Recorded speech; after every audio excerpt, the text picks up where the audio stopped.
우리 주위 분들과 한번 인사 나누겠는데요. 이렇게 인사 한번 나눠볼까요? 당신은 세상에서 가장 소중한 사람입니다. 라는 인사말로 한번 나눠주시기 바랍니다.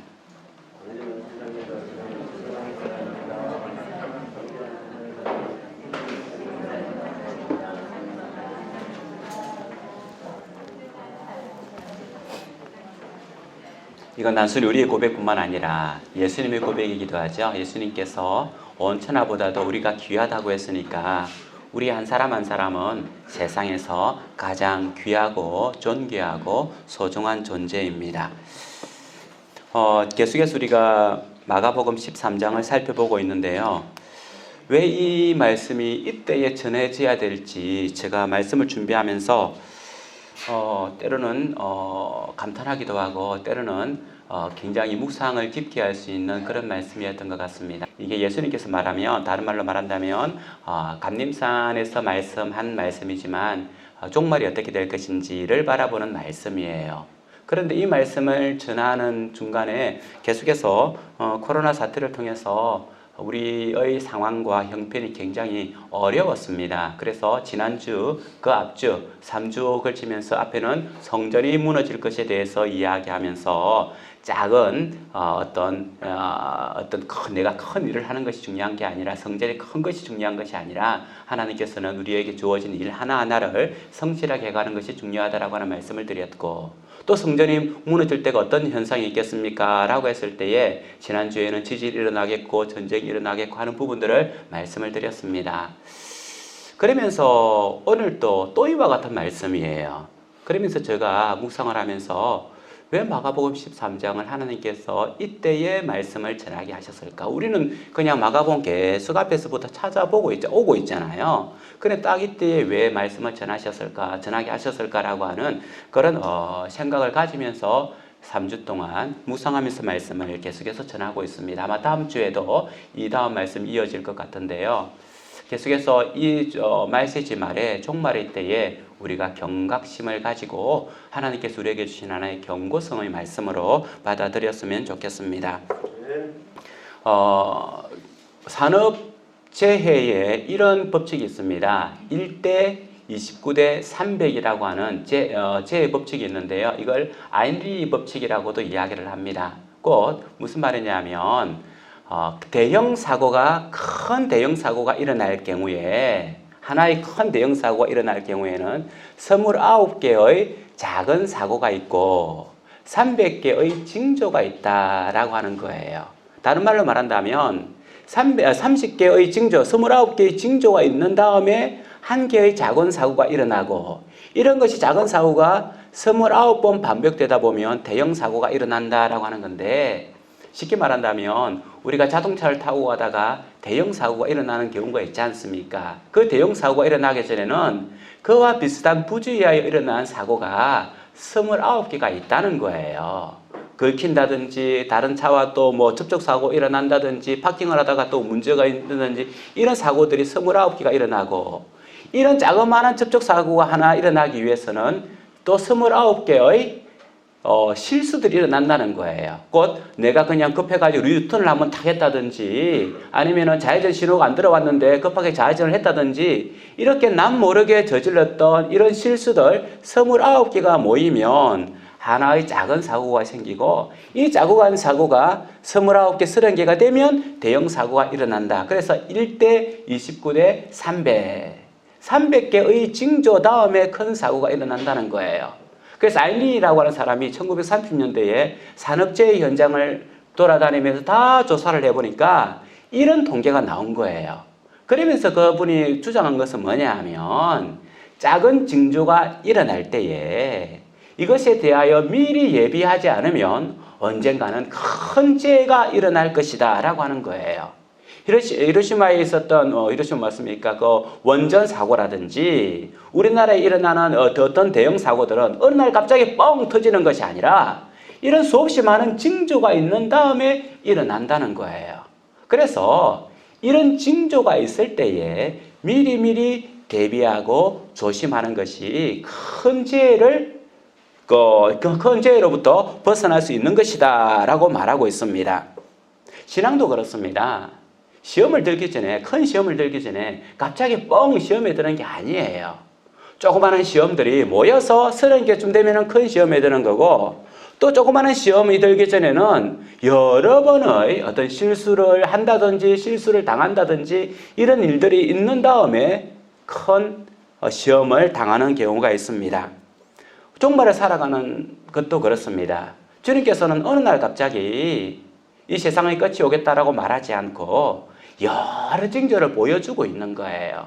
이 여러 징조를 보여주고 있을 때, 아, 이것이 바로 말세지 말이구나 라고 하는 경각심을 가지고 살아가면 이 말세 때에 지혜롭고 현명하게 그것을 피해갈 수 있고 이겨낼 수 있지만, 많은 징조가 보임에도 불구하고 이것을 무시해버린다고 한다면 결국은 멸망의 길로 갈 수밖에 없다라고 하는 것이 우리에게 성경을 가르쳐주고 있습니다.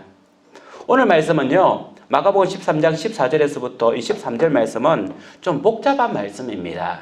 복잡하기 때문에 이 말씀을 조금 더 깊이 들어야 되고, 또 이 말씀과 더불어서 실제적으로는 역사적 사건들과 함께 돌아가고 있어요. 그렇기 때문에 그냥 성경 이야기만 가지고는 이 성경을 이해할 수가 없어요. 그래서 이것은 역사에 일어났던 일들과 함께 보아야만 예수님께서 하신 이 예언의 말씀이 어떤 말씀인지를 명확하게 알 수 있기 때문에, 좀 역사에 대해서 좀 관심이 없는 분들도 오늘 이 시간에는 말씀을 들으면서 역사적으로 한번 해석을 해봐 주시면 좋겠습니다. 예수님께서 성전이 무너지기 전에 유대가 망하기 전에 여러 가지 징조가 일어날 것이다 라고 하는 말씀을 드렸습니다. 그런데 이 예언의 징조는, 앞에 있는 예언의 징조들은 전쟁이 일어난다든지 기근이 일어난다든지 이런 징조들은 끝이 아니다라고 이야기를 했어요. 곧 산통이라고 이야기를 했죠. 산통이란 말은 이제 통증이 있으면 아이를 낳는다는 신호지만, 산통 그 시작 자체가 벌써 아이를 낳은 건 아니라는 거예요. 그리고 나서 이제 산모가 어떻게 하면 힘을 써야 되고 또 힘을 써야 되고 힘을 써야 되는 거예요. 이것이 바로 산통의 시작이다라고 하는 건데, 기근이 일어나고 또 가뭄이 일어나고 여러 가지 사건들이 일어나는 것은 산통의 시작이다라고 이야기하면서, 이제적으로 오늘 말씀은 그러면 이 산통이 끝나고 나서 정말 종말의 때가 되면 어떤 징조가 일어날 것입니까? 라고 하는 것에 대한 주님의 말씀인 겁니다. 다른 말로 말한다면 산통이 지속되다가 이제 아이가 응애하고 태어날 그 순간은 어떤 징조가 있습니까? 라고 하는 거죠. 예수님께서는 마지막 종말이 일어나는 마지막 순간에 나타나는 징조가 뭐냐 하면 오늘 14절에 나와 있는 말씀입니다. 14절 말씀을 같이 한번 읽어보겠습니다. 시작. 멸망에 가증한 것이 서지 못할 곳에 선 것을 보거든 잃는 자들은 깨달을지언정 그때에 유대에 있는 자들은 산으로 도망할지어다. 이게 마지막 징조예요. 말세 때가 되면, 유대가 망할 때가 되면 마지막 징조로서 이런 때가 온다는 거예요. 무슨 말이냐면 멸망에 가증한 것이 서지 못할 곳에 선 것을 보거든. 멸망에 가증한 곳이라고 하는 것은, 멸망에 가증한 것이 뭐겠습니까? 우상이죠. 하나님께서 제일 싫어하는 우상을 말하는 것이고, 서지 못할 곳은 어디입니까? 서지 못할 거룩한 곳은 어디죠? 성전이죠. 성전. 그러니까 우상이 성전에 들어온 때를 보거든 이때가 마지막인 것을 기억하라 라고 하는 말씀입니다. 이 말씀을 이해하기 위해서는 마태복음을 찾아봐야 되는데, 마태복음 이 말씀과 똑같이 말씀이 나오는 게 있습니다. 마태복음 24장 15절 말씀 같이 한번 찾아보겠습니다. 찾았으면 같이 한번 읽어볼까요? 시작.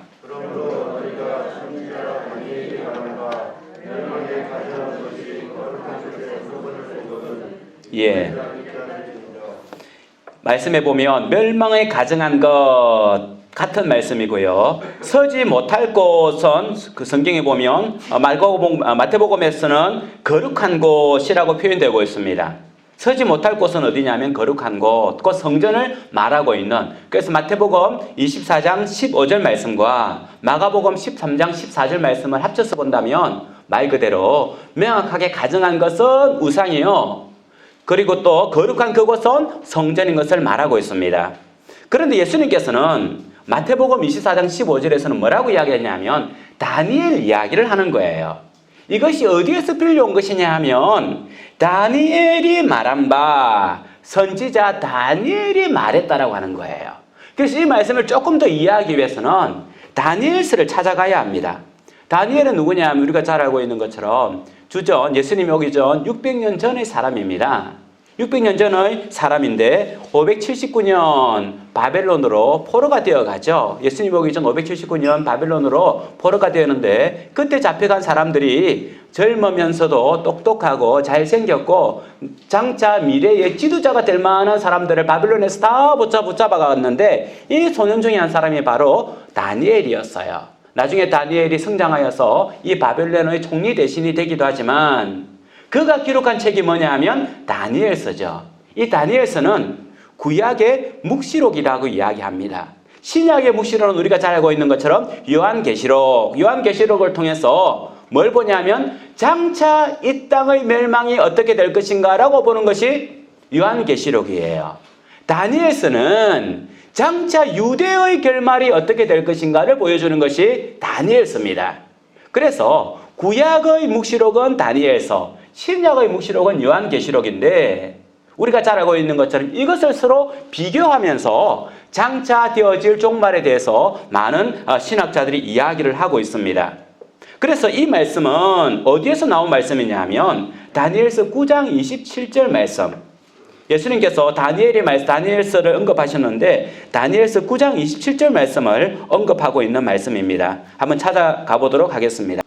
찾았으면 같이 한번 읽어볼까요? 시작. 그가 장차 많은 사람들과 더불어 한 이레 동안의 언약을 굳게 맺고 그가 그 이레의 절반의 제사와 예물을 금지할 것이며 또 포악하여 가증한 것이 날개를 의지하여 설 것이며 또 이미 정한 종말까지 진노가 황폐하게 하는 자에게 쏟아지리라 하였느니라 하니라. 다니엘서 9장은 특별히 묵시장입니다. 유대의 멸망이 어떻게 될 것인가를 예언하는 묵시장인데요. 이 말씀을 보면은 굉장히 비유적인 언어입니다. 그래서 이 비유를 풀다가 종말에 대해서 여러 가지로 이야기를 하는데 여기서 말하고 있는 일이라고 하는 것이 얼마 동안의 기간을 말하는가, 일의 반은 무엇을 의미하는가, 이런 여러 가지 신학적 해석이 있습니다. 이것을 이 시간에 다 말하기는 힘들고 이 말씀을 우리가 조금 이해하기 힘들어서 제가 세 번역에서 어떻게 번역하고 있는지를 가져왔습니다. 한번 읽어드릴 테니까 이해해 보시기 바랍니다. 똑같은 말씀입니다. 침략하여 들어온 그 통치자는 뭇백성과 더불어 한 이레 동안의 굳은 언약을 맺을 것이다. 그리고 한 이레의 반이 지날 때에, 이레는 7일을 말하는 거죠. 그 통치자는 희생제사와 예물 드리는 일을 금할 것이다. 그 대신에 성전의 가장 높은 곳에 흉측한 우상을 세울 것인데 그것을 거기에 세운 사람이 하나님이 정하신 끝날을 맞이할 때까지 그것이 거기에 서 있을 것이다. 앞에 있는 1의 부분은 다음에 요한계시록을 강의한다든지 다니엘서를 강의할 때 알아보겠고요. 그 뒤에 부분을 바로 예수님께서 언급한 겁니다. 그 대신에 성전의 가장 높은 곳에 흉측한 우상을 세울 것인데 그것을 거기에 세운 사람이 하나님이 정하신 끝날을 맞이할 때까지 그것이 거기에 서 있을 것이다. 이것이 다니엘서 9장 27절 나온 말씀이에요. 이 말씀을 예수님께서 언급하시고 있습니다. 이 말씀은 종말론에 있어서 핵심 구절이에요. 그래서 조금 전에 말씀을 드린 것처럼 신학자들이 이 말씀을 가지고 이래를 며칠로 볼 것인가, 몇 년을 볼 것인가, 3년 반이라고 하는 의미는 무엇이며 제사와 예물을 멈춘다고 하는 것은 무슨 의미인가라고 하는 해석을 많이 하고 있습니다. 한데 이 말씀은 그 부분을 다음에 이야기하더라도 오늘 말씀에 있어서 제가 살펴보려고 하는 것은 예수님께서 언급하신 성전의 가장 높은 곳에 흉측한 우상을 세울 것인데 이 말씀이에요. 이 말씀은 실제로 다니엘이 죽은 후에 400년 후에 이루어졌습니다. BC 예수님께서 오시기 전 168년에 시리아 왕인 에피파네스라고 하는 에피파네스 4세라고 하는 왕이 있었는데 이 왕은 굉장히 그리스를 좋아하는, 그리스 문화를 굉장히 좋아하는 왕이었어요. 그래서 어느 날 이 왕이 이집트를 공격하기 위해서 시리아에서부터 이집트까지 공격하러 내려갔습니다. 이스라엘 공격하러 내려갈 때 이집트에서 어디에다가 도움을 요청하냐 하면 로마에다가 도움을 요청을 해요. 지금 시리아 왕이 우리를 공격해 오는데 우리를 좀 도와주십시오라고 하니까 이 로마가 나가가지고는 이 시리아 군대 앞에 막아 서는 거예요. 그러면서 선을 쫙 그으면서 만일 너가 이 선을 넘어간다면 너는 로마 황제에 대해서 공격을 선언하는 것으로 간주하겠다라고 이야기한 거예요. 그러니까 이 시리아 왕인 에피파네스가 그 선을 넘어갈 수가 없던 거예요. 그러면서 화가 굉장히 났습니다. 왜냐하면 이집트를 공격하러 많은 군사를 이끌고 내려가는데 선 하나 그으면서 너가 이것을 넘어갈 경우에는 로마 황제를 공격하는 것으로 알겠다라고 하니까 넘어가면은 로마와의 전쟁이 되는 거예요. 그때 로마가 가장 강력한 나라인데 로마와의 전쟁이 되니까 이 선을 넘어갈 수가 없는 거예요. 그러면서 화가 나가지고 회군을 합니다. 자기 나라 시리아로 다시 돌아가요. 그러면서 돌아가면서 주변에 있는 국가들을 완전히 박살을 내버려요. 화가 나가지고는. 그 길목에 있었던 곳이 어디냐면은 예루살렘입니다. 예루살렘에 들어가가지고는 예루살렘에 있는 사람들을 다 공격하여 죽이는데 사흘 만에 얼마를 죽였냐면 8만 명을 사흘 동안에 죽였어요. 아이든지 어른이든지 남자든지 여자든지 눈에 보이는 예루살렘에 있는 모든 사람들을 다 살육한 거예요. 그리고 또 아이들이 할례를 했으면 남자아이가 할례를 했으면 그 아이와 부모를 예루살렘 성벽에 세워놓고는 같이 밀쳐서 던져버리는 이런 만행을 저지릅니다.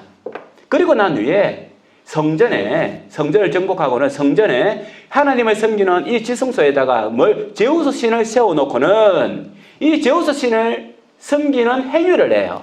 그러면서 그들이 뭘 제사를 드리냐면 이스라엘 백성들이 가장 혐오스럽게 생각하는 돼지를 잡아서 이 제우스 신에게 제사를 드리는 거예요. 이스라엘 백성들은 이 돼지는요 가장 혐오스러운 겁니다. 그런데 이 가장 혐오스러운 것을 성전에서 제우스 신을 모셔놓고는 예배를 드리니까 어떻게 되겠습니까? 유대인들은 말할 수 없는 울분이 가득 찬 거죠. 하지만 힘에 의해서 이길 수가 없으니까 아무 말도 못하고 다 그렇게 생활하고 있을 때에 이 제사장 중에 하나 마티티아라고 하는 사람이 창을 들고 와가지고는 제사 드리는 제사장을 창을 찔러서 죽여버려요. 이것을 뭐라고 이야기하냐면 비느하스의 열심으로 이 일을 했다라고 이야기하는 구약 성경에 나오는 비느하스가 있습니다. 그 열심으로 하나님의 열심으로 이 일을 했다라고 이야기를 해요. 그리고 나서 이 마티티아 제사장이 자기 아들 5명과 함께 광야로 도망을 갑니다. 그곳에서 이제 군사를 모집을 해요. 군사를 모집을 해서 독립군을 만듭니다. 이 독립군을 만들어서는 이 시리아 군대와 싸우는 거예요. 그렇게 해가지고 결국은 독립을 쟁취합니다. 특별히 마티티아는 죽고 나서 다음 년도에 죽는데요. 그 아들인 유다라고 하는 아들이 있었는데 이 아이들 이름이 마카비라고 이야기합니다. 그래서 마카비가 대장이 되어서 이 전쟁에서 승리를 합니다. 독립을 합니다. 그래서 만들어진 게 뭐냐면 마카비 왕조였고 예수님께서 살고 있을 시대에는 어느 왕조냐면 이 마카비 왕조가 계속해서 왕을 하고 있던 그 시대였어요. 그러니까 예수님께서 오시기 전 167년 그리고 다니엘이 죽은 400년 후에 다니엘이 말했던 다니엘서 9장 27절 성전에 우상이 세워질 것이다 라고 하는 가정한 것이 세워질 것이다 라고 하는 이 말씀이 그대로 이루어진 겁니다. 그래서 이 말씀은 사실은 이런 연관성을 가지고 있는 말씀이에요. 예수님은 이 다니엘의 말씀을 사용하여서 또다시 일어날 일들에 대해서 예언하고 있습니다. 재밌는 것은 이 예언이 한 번으로 끝난 것이 아니라 또다시 이 예언을 예수님께서 사용을 한다는 거예요. 그러면 이와 같은 일이 또 일어난다고 하는 거죠. 그래서 조금 전에 13장 14절에 보면 멸망의 가증한 것이 서지 못할 곳에 선 것을 보거든 거룩한 성전에 선 것을 보면 이제는 마지막 때가 되었다 생각을 하고 너희들은 모두 다 산으로 도망해라 라고 하는 말씀이죠. 이 말씀이 언제 이루어졌을까요? 예수님이 돌아가시고 난 후 30년에서 35년 실제로 이 일들이 일어납니다. AD 66년에서부터 70년 사이에 로마 군대가 이 예루살렘을 공격해오죠. 그전에는 로마의 식민지였지만 자치활동을 허용을 하고 어느 정도 유대인들이 자유스럽게 신앙생활할 수 있게끔 허용을 했습니다. 그런데 계속해서 유대 땅에서 반 로마 운동이 극렬하게 일어나는 거예요. 독립운동이 극렬하게 일어나는 겁니다. 그렇기 때문에 로마가 그것을 내볼 수가 없어서 우리가 가서 예루살렘을 완전히 멸망시켜야 되겠다라고 하면서 군대를 보내는 거예요. 그래서 70년에 예루살렘 성이 완전히 멸망을 당하는데 이때 자그마치 죽은 사람의 수가 몇만 명이냐면 유대 역사학자 요세푸스에 의하면 110만 명이라고 이야기를 합니다. 110만 명. 110만 명이라고 하면 얼마만큼의 숫자가 되냐면 우리가 겪었던 6.25 전쟁 때 우리 국군이 죽은 숫자가 얼마냐 하면 25만 명이에요.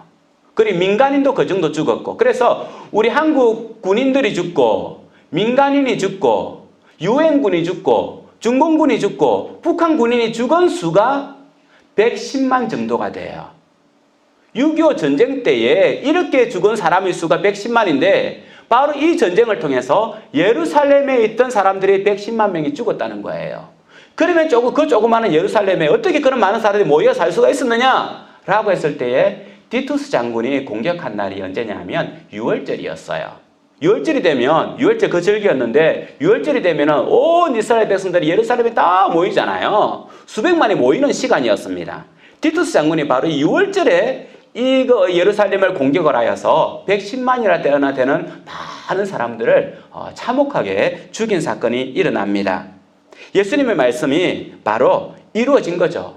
그런데 예수님께서 말씀하신 이대로 이 로마 군인들이 성전에 뭘 세웠냐면 독수리 문양이던 깃발을 세웠어요.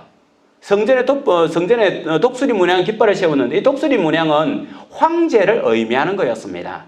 로마 사람들은요, 자기의 황제를 신으로 보고 있는 거죠. 그러니까 로마 사람들은 자기들이 절대적으로 믿고 따르고 있는 로마의 신 황제를 예루살렘 성전 가운데에 깃발로 꽂은 거예요. 그리고 나서는 촛대를 가지고는 행진을 하면서 완전히 성전을 초토화시키는 현상이 일어나고 있습니다. 곧 예수님께서 말씀하신 그 자리에 가증한 우상이 자리 잡은 거죠. 이 두 사건을 볼 때에 예수님께서는 다니엘이 말한 예언을 그대로 예루살렘에 일어날 또 한 번의 예언으로 말씀을 하고 있습니다. 이때는요, 오늘 성경에 나와 있는 것처럼 굉장히 무자비했습니다. 전혀 긍휼이 없었습니다. 남녀노소 구분이 없었고 아이나 어른이나 상관없이 다 참혹하게 죽였습니다. 그래서 마가복음 13장 17절에 보면 그날에는 아이 뵌 자들과 젖먹이는 자들에게 화가 있으리로다. 사실은 임신부와 아기 엄마들은 보호를 받아야 되잖아요. 보호를 받아야 되는데 전혀 보호받지 못하고 이 사람들을 맞이라도 철저하게 죽임을 당하는 이런 긍휼이 없는 무자비한 일들이 일어났다는 거죠. 이 시련 가운데에서는 어느 누구도 벗어날 수가 없었습니다. 그래서 성경에 보면 하나님이 세상을 창조하신 이후에 이와 같은 환난이 없었더라. 이와 같은 환난이 없었더라라고 강조하고 있습니다. 그런데 예수님께서 말씀을 바꾸어서 왜 이런 예언을 하고 있을까요? 왜 35년 후에 일어날 예언을 이렇게 예수님께서 예언을 하고 있겠습니까? 이 말씀은 마가복음 13장 23절에 왜 예수님께서 이 말씀을 하고 있는지에 대해서 이해할 수가 있습니다. 23절 말씀 같이 보겠습니다. 같이 읽어볼까요? 시작. 너희는 삼가라. 내가 모든 일을 너희에게 미리 말하였노라. 너희는 삼가라고 하는 것은 앞에 있는 말씀과 같다고 했죠. 주의하라, 경고한다, 너희가 조심하라, 경고한다, 삼가라라고 하는 말과 같은 거예요. 그래서 마가복음 13장에 있어서는 삼가하라, 조심하라, 경고하라는 말이 3회에 나오는데 그 마지막 말씀이 오늘 나와 있는 삼가하라, 똑같은 단어예요. 똑같은 단어. 조심해라, 삼가하라, 경고한다라고 하는 말씀인데 너희는 조심해라, 너희는 주의해라. 내가 모든 일을 너희에게 미리 말하였노라. 처음에 서두에 말했던 것처럼 예수님께서 징조를 이야기하는 것은 이 징조를 보고는 대비하라는 거예요. 조심하라는 겁니다. 경고한다는 거예요. 이 징조를 보고 조심하고 경고를 받아서 자기의 살 길을 찾으면 살아날 것인데 그렇지 않으면 다 멸망당한다는 거예요. 예수님께서 말씀하신 것처럼 내가 모든 일을, 여기서 모든 일이라고 하는 단어는 그때 일어날 모든 징조에 대해서 말한다는 게 아니에요. 이 외에도 여러 가지 징조가 있을 것인데 그 징조 중에서 그것을 분석할 수 있는 합리적인 키만 너에게 전했다라고 하는 거예요. 너희가 반드시 기억해야 될 핵심적인 것만 너희에게 전하겠다. 그러니까 이것은 너희들이 절대 잊어버리면 안 된다라고 하는 그런 의미를 가지고 있습니다. 모든 이라고 하는 것은 모두 다가 아니라 가장 핵심적인 것을 너희에게 전했다. 그리고 또 말씀해 보면 미리 말하였노라라고 말하고 있는데 우리 성경은 말하였노라라고 표현하고 있지만 원문에서는 말하였노라가 아니라 미리 보게 하였노라라고 말하고 있어요. 보게 하였노라. 예수님께서 말을 해놓고는 왜 보게 하였나라고 말했을까요?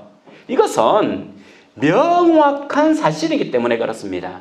백문이 불여일견이라고 하는 것처럼 한 번 듣는 것보다 100번 듣는 것보다 한 번 보는 것이 낫는 것처럼 예수님께서 예수님이 제자들에게 말해준 것은 분명히 일어날 눈에 보이는 것처럼 완벽한 것이기 때문에 더 이상의 변명이 없다는 거예요. 그래서 내가 너희에게 보여주었다라고 표현하는 겁니다. 내가 너희에게 말했다가 아니라 내가 너희에게 보여준 것처럼 이런 일이 일어나면 너희들이 조심하도록 하여라 라고 하는 말씀이라는 겁니다. 곧 예수님께서는 이 일이 반드시 일어날 것이라는 것에 대해서 도장을 찍듯이 명확하게 제자들에게 보여주고 있습니다. 반드시 일어날 것이라는 거죠. 왜 예수님께서 이렇게 말하면서 그럼 예수님께서 이런 일이 일어날 때에 우리가 어떻게 해야 되는지 왜 예수님은 장차 일어날 일에 대해 이렇게 분명하게 말씀하고 있을까요? 예수님께서 이렇게 분명하게 말씀하는 이유는 뭡니까? 처음에 나와 있는 것처럼 제자들로 하여금 도망치게 하기 위함입니다.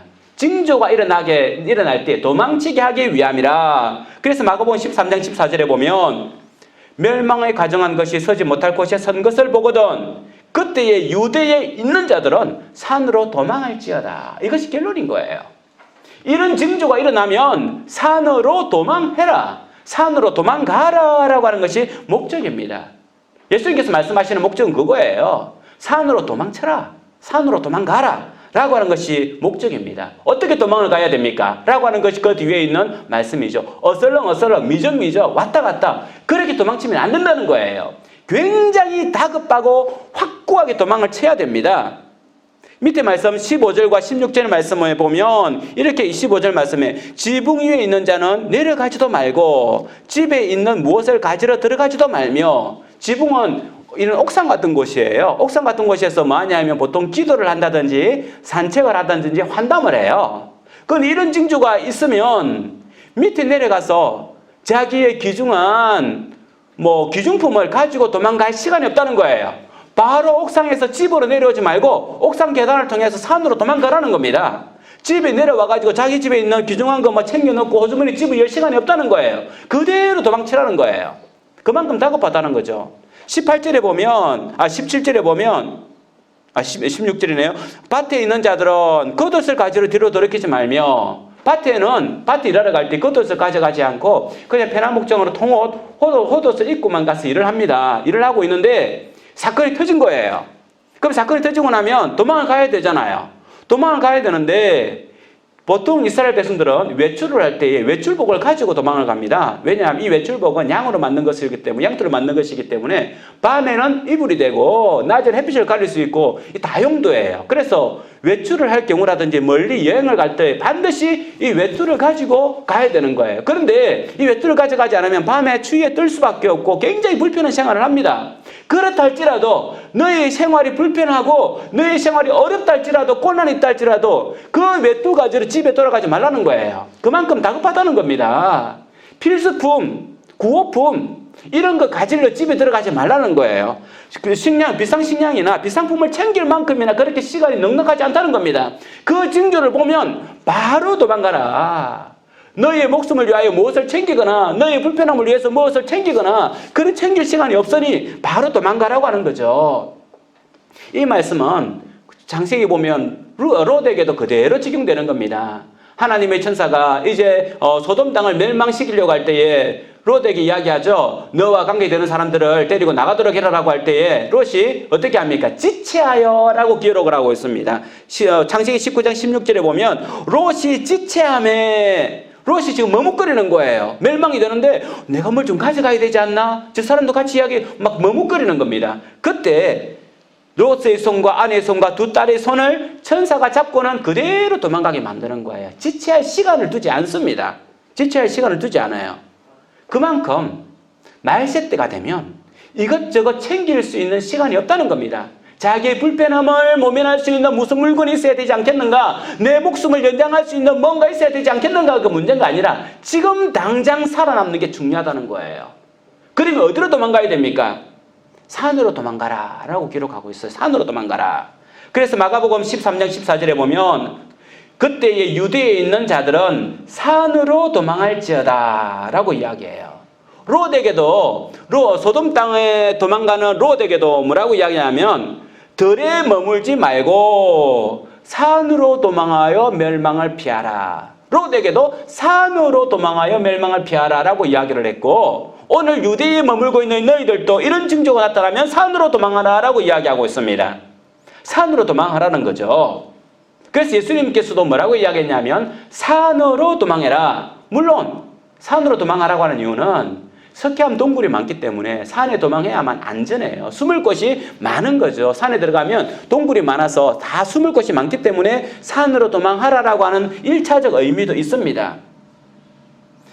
여러분도 궁금하지 않습니까? 예수님께서 35년 전에 이런 예언을 했는데 그 제자들은 그 다음에 어떻게 됐을까요? 성전이 무너졌을 때에 유대가 멸망을 했을 때 그 제자들은 이 예언을 기억하고 있던 제자들은 어떻게 되었을까요? 조금 전에 말씀을 드린 것처럼 66년 예수님이 돌아가시고 난 한 30년 후에 66년에 로마 군대가 예루살렘을 공격을 했습니다.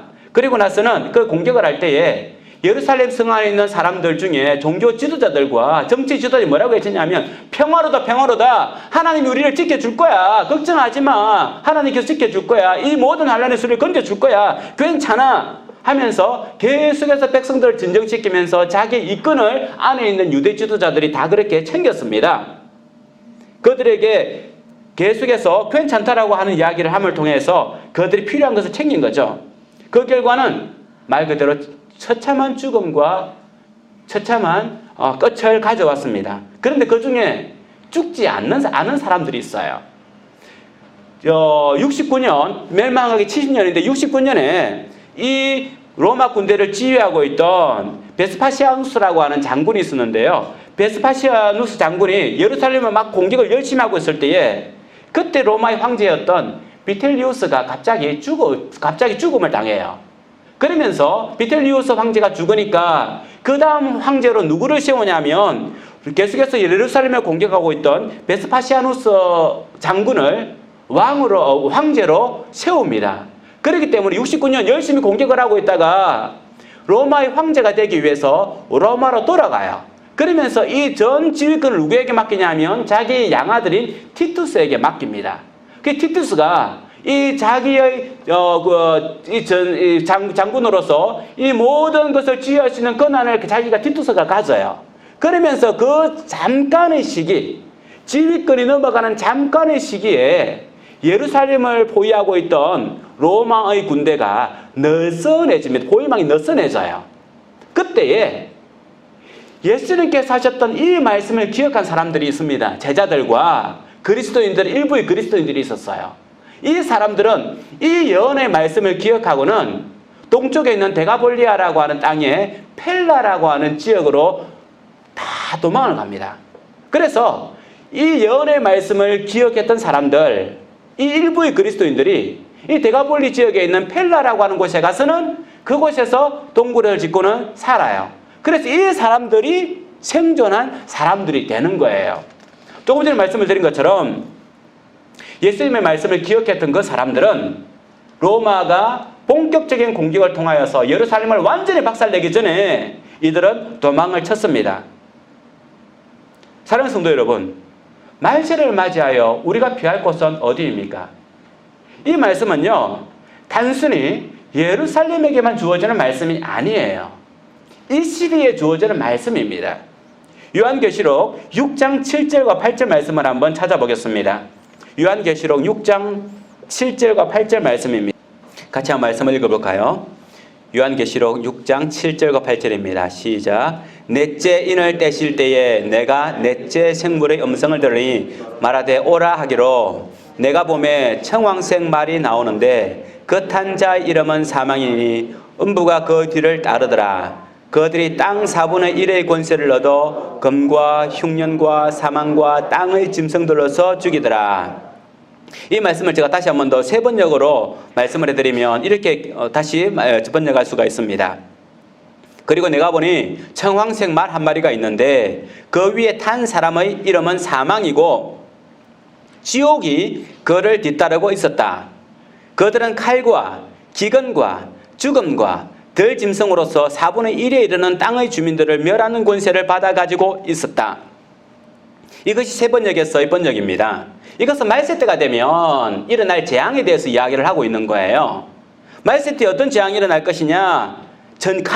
전쟁이 일어날 것이고 기근, 자연재해가 일어날 것이며 그리고 죽음, 그 죽음의 어떤 의미들은 정확하게 잘 모르겠고 들짐승으로서 4분의 1이 죽는데요. 이 땅에 있는 백성들이 이런 일을 통해 4분의 1이 죽는다라고 했는데 저는 이 말씀을 볼 때마다 어떤 생각이 들었냐면 칼과 기근은 이해가 돼요. 지금도 기근을 통해서 아프리카 사람들 많이 죽고 있으니까 전쟁을 통해서도 죽고 있으니까 저는 들짐승이 사람을 죽인다. 요즘은 들짐승이 사람을 잘 죽이지를 못해요. 근데 저는 이 말씀을 묵상할 때마다 들짐승이 사람을 죽인다고 하는 것에 대해서 그냥 가볍게 여겼습니다. 그런데 이번 코로나 사건을 보면서 이 말씀이 가능하겠구나. 코로나의 시조는 들짐승이지 않습니까? 박쥐라고 하는 사람도 있고 뭐라고 하는 사람이 있는데 그러기도 하고 저번에 말했던 메르스도 어때요? 결국 동물로부터 시작된 거지 않습니까? 굉장히 이 시대는요 합리적으로 공격해옵니다.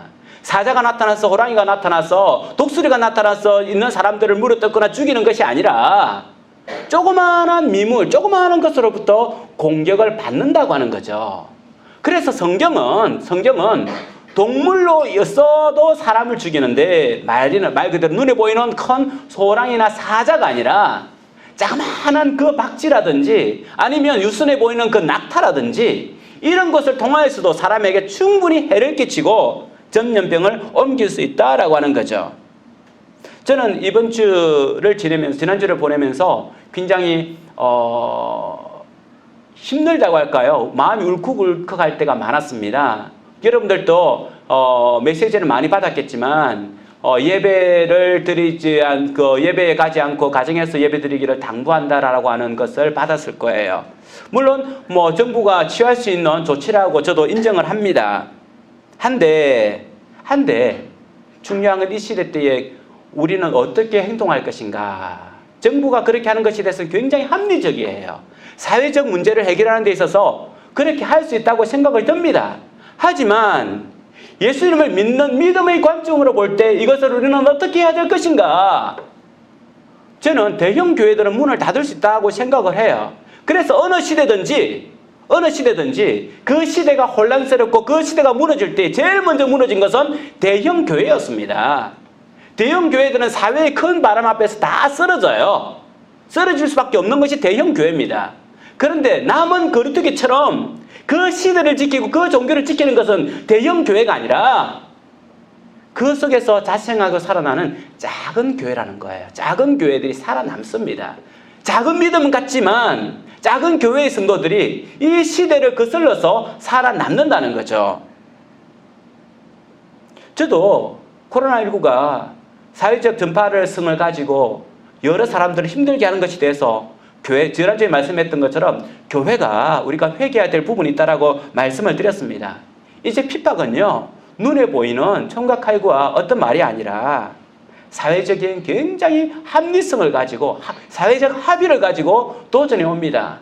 어제 뉴스를 보니까 국회에서 종교 집회를 못하게 하는 못했으면 좋겠다라고 하는 결의안을 통과했습니다. 정치가 그렇게 결의할 수 있는 영역이 아니죠. 우리는 핵무기를 쏘는 사람들이 아니라는 거예요. 공공의 적이 아니라는 겁니다.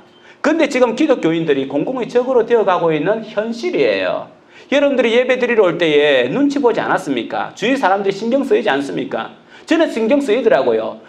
주일 아침에 이렇게 멀그맣게 옷 입고 나가는 사람이 교회 가는 사람 아니면 누가 이렇게 멀그맣게 옷 입고 가겠습니까? 출근하는 것도 아닌데. 그래서 저는 평소 같은 경우는 큰 길로 당당하게 걸어오는데 오늘은 작은 길로 이렇게 숨듯이 왔어요.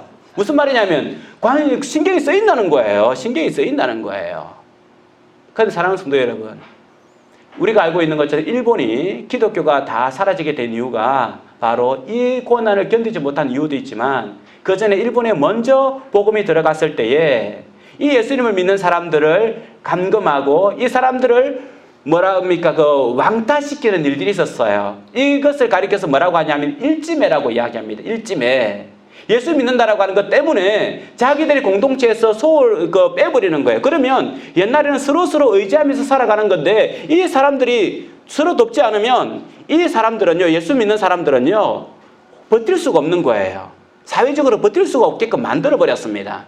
강화도에 가면 교회들이 감리교 교회가 있는데 제가 아는 교회 중에 하나는 그 교회 옛날에 처음에 세웠을 때에 그 교회에 다니는 사람들을 뭐라고 이야기했냐면 검은 개라고 불렀대요. 검은 개. 왜 검은 개냐라고 하면 처음 교회가 왔을 때에 처음 교회 들어왔을 때에 농사 짓는 사람들은 이 바쁜 5월달, 6월달 되면 굉장히 바쁜 때인데 이 교회 다니는 사람은요, 검은 두루마리를 입고 교회 간다고 그 들판을 지나서 가니까 사람들이 손가락질하면서 저 검은 개들이 지나간다 라고 하면서 그 사람들의 손가락질을 했대요. 그래서 그 교회 다니는 사람들을 가리켜서 검은 개가 지나간다, 왕따시킨 거죠. 그 사람들 집에는 물도 대주지 않고 그 사람들 집에는 모내기 대주지 않았습니다. 이런 핍박을 받았어요. 그런데 강화도가 70%, 80% 나중에는 복음화되는 역사가 일어났어요. 사랑하는 성도 여러분, 이 사회 사실은 오늘 아침에 제가 걸어오면서 그런 생각이 들더라고요. 야, 사회적으로 이제는 교회에 간다고 하는 것을 떳떳하게 말하지 못할 시대가 되었구나. 시대가 되었다라고 생각을 해요. 바로 이때가 바로 말세진말이라고 하는 거죠. 이것은 굉장히 합리적으로 누구든지 이해할 수 있을 수준의 것으로 우리에게 공격해 옵니다. 여기에 대해서 반발할 수가 없는 거예요. 사회적으로 반발할 수가 없습니다. 하지만 핍박받는 것은 우리라고 하는 거죠. 지금은 눈에 합리성을 가지고 우리는 핍박당하고 있습니다. 이럴 때에 우리는 어떻게 해야 되겠습니까? 예수님께서 말했던 것처럼 산으로 피해야 됩니다. 1차적으로는 그 산이 유대에 있는 석회암으로 되어진 동굴이 많은 그 산을 가리키겠지만 2차적으로는 성경에서는 산이라 하면 하나님을 가리킵니다. 그래서 시편 121편에 보면 내가 산을 향하여 눈을 들리라. 나의 도움이 어디서 올까? 나의 도움은 천지를 지으신 여호와에게서로다. 여호와께서 너를 실족하지 않게 하시며 너를 지키시는 이가 졸지 아니하시리로다. 내가 산을 향하여 눈을 들리라. 왜 눈을 드는 거예요? 그 산으로부터 도움이 오기 때문에 산에 계시는 하나님, 시온산을 말하는 거죠. 시온산. 그래서 이사야서 2장 2절과 3절에도 이렇게 말하고 있습니다. 말일에 마지막 때에 여호와의 전의 산이 모든 산 꼭대기에 굳게 설 것이요 모든 작은 산 위에 뛰어나리니 만방이 그리로 모여들 것이라. 마지막 때에 여호와의 전의 산, 사실은 여호와의 전의 산은요, 시온산은요, 다른 산에 비해서 높지를 않아요. 500m인가 600m밖에 안 돼요. 그것보다 얼마나 높은 산들이 많습니까? 한데 하나님의 관점에 있어서는 이 시온산이 가장 높다는 거예요. 왜? 하나님이 계시는 산이기 때문에. 산의 크기, 산의 높이가 아니라 하나님의 크기, 하나님의 높이가 바로 그 영적인 높이가 진짜 높이라는 거예요. 말세 때에 우리가 어디로 피하겠습니까? 어디로 도망하겠습니까? 어느 산으로 도망할 수 있으며 이런 환난이 겹칠 때 무엇을 소유하면 이 환난을 이길 수 있겠습니까? 가장 높으신 하나님밖에 없다는 거예요. 우리를 지키시는 하나님만이 이때에 우리를 지킬 수 있는 분이십니다. 사회적 고난이 있을 수 있고 신앙의 어려움을 겪을 수 있습니다. 오늘 볼 때에도 직장을 인하여서 스스로 전파시킬 것이 두려워서 놓지 못하는 성도도 있습니다. 최준 사님은 문자가 왔더라고요. 자기가 공항에 근무하기 때문에 혹시 전파시킬 수 있는 위험이 있기 때문에 저는 예배에 나가지 못하겠습니다 라고 이야기를 해요. 또 어떤 분은요, 부모님이 오셔서 위험한데 교회 가면 안 된다고 데려갔대요. 실제로 이런 일들이 이제는 일어나고 있다는 거예요. 자기는 예배에 드리고 싶지만 부모가 못 가게 하니 올 수 없다라고 하는 일들이 일어나는 거예요. 사랑하는 성도 여러분, 이때 우리는 어디로 도망가야겠습니까? 주님이 우리의 피난처이심을 믿습니다. 마지막으로 볼 영상이 하나가 있는데요. 이 영상은 2001년 9.11 테러죠. 2001년 9.11 테러 때에 뉴욕에 있는 타임스퀘어 교회의 카트 콜론 목사님이 9.11 테러가 일어난 바로 그 다음 주, 9.11 테러가 얼마나 그 세계적 큰 이슈였습니까? 바로 그 다음 주 했던 설교 중에 한 부분입니다. 이거 제가 그 고등부 수련회 때 런 주제는 도망하십시오, 도망가십시오, 도망치십시오 라고 하는 주제인데요. 한번 이 영상을 보면서 우리의 자세가 말세를 맞이하여 말세의 징조가 난무한 이 시대에 우리는 어떤 삶을 살아야 될지 한번 묵상하면서 영상을 보도록 하겠습니다. 이 시간 같이 찬양했으면 좋겠습니다.